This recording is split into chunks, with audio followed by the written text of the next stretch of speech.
പതിവിലും കൂടുതൽ ചൂടാണ് ഇന്ത്യയെ കാത്തിരിക്കുന്നത്. ഏപ്രിൽ മുതൽ ജൂൺ വരെ രാജ്യത്ത് കനത്ത ചൂട് അനുഭവപ്പെടുമെന്ന് കേന്ദ്ര കാലാവസ്ഥാ വകുപ്പ് അറിയിച്ചു.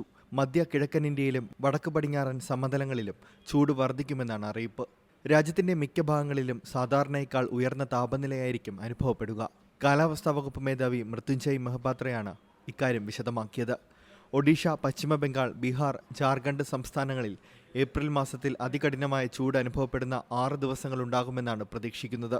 ഡൽഹിയിലും മറ്റ് വടക്ക് പടിഞ്ഞാറൻ സംസ്ഥാനങ്ങളിലും 2 മുതൽ 6 ദിവസം വരെയാകുമെന്നും കേന്ദ്ര കാലാവസ്ഥാ വകുപ്പ് നിരീക്ഷിക്കുന്നു. കിഴക്കൻ മേഖലയിൽ ഏപ്രിൽ മുതൽ ജൂൺ വരെയുള്ള മാസങ്ങളിൽ 10 മുതൽ 12 വരെ താപതരംഗ തീവ്രത കൂടിയ ദിവസങ്ങൾ ഉണ്ടായേക്കാമെന്നും പ്രവചിക്കുന്നു. സാധാരണ നിലയിൽ ഇന്ത്യയിൽ താപതരംഗ സാധ്യതയുള്ള ദിവസങ്ങൾ അനുഭവപ്പെടുന്നത് ഏപ്രിൽ മുതൽ ജൂൺ വരെയുള്ള കാലയളവിൽ 4 മുതൽ 7 വരെ ദിവസങ്ങളാണ്. എന്നാൽ ഇത്തവണ വേനൽക്കാലം അതിരൂക്ഷമായേക്കുമെന്ന സാധ്യതകളാണ് നിലനിൽക്കുന്നത്. അതേസമയം വടക്ക് കിഴക്കൻ സംസ്ഥാനങ്ങളിൽ ഏപ്രിൽ മാസത്തിൽ മഴ ലഭിക്കാനും സാധ്യതയുണ്ടെന്നാണ് കാലാവസ്ഥാ വകുപ്പ് പ്രവചിക്കുന്നത്. National desk, C Malayalam news. ഏറ്റവും പുതിയ വാർത്തകളും വിശേഷങ്ങളും വിരൽ തുമ്പിലറിയാൻ സി മലയാളം ന്യൂസ് എല്ലാ ഡിജിറ്റൽ പ്ലാറ്റ്ഫോമുകളിലും ലഭ്യം.